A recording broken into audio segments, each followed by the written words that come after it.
were panicking, screaming. Everybody was bumping into everybody else. Oh, don't remind them. Anyhow, this is what happened, and I tell you, and I was supposed to answer, everybody yelling at me. I said, what am I supposed to do? I mean, nobody knew what the hell to do. William Durant, the bull of the bulls, now tried single-handedly to support the market. The further it plunged, the more of his millions he poured into it. He became truly convinced that he was omnipotent. He thought that nothing could really unseat him. It was unfortunate. The forces were too great. There was no one man that could have been so powerful to control the market.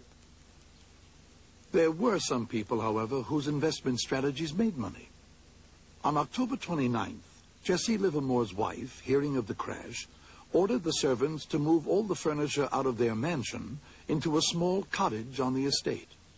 So when Mr. Livermore got home that night, we walked into a totally vacant house. When she told him that she had effected the move because she was sure that they had lost all their money, he told her that he had made more money that day than he had ever made before. For most others, it was all over.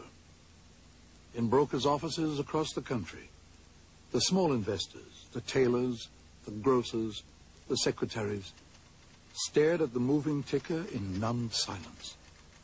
Hope of an easy retirement, the new home, their children's education, everything was gone.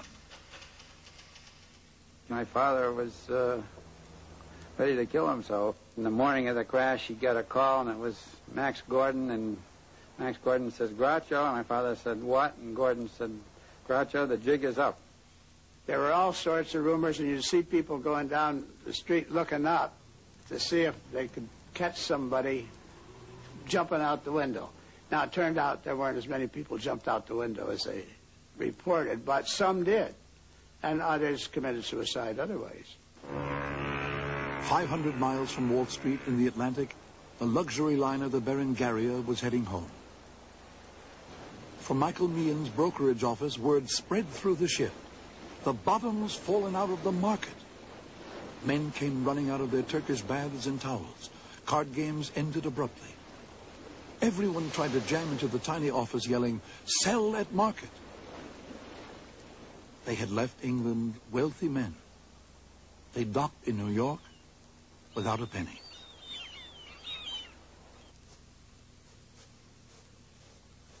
There's nothing unique about this.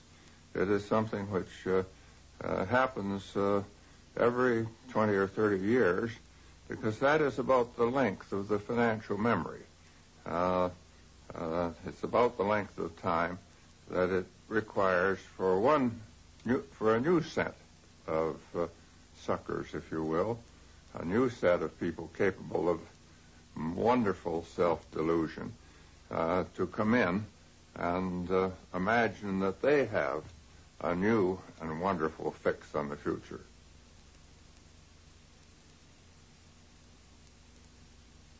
In the 1930s, Charles Mitchell was hounded by Senate committees and the IRS. The crash had left him $12 million in debt. This house was taken over, of course, and things changed. And I began to know what the real world was all about.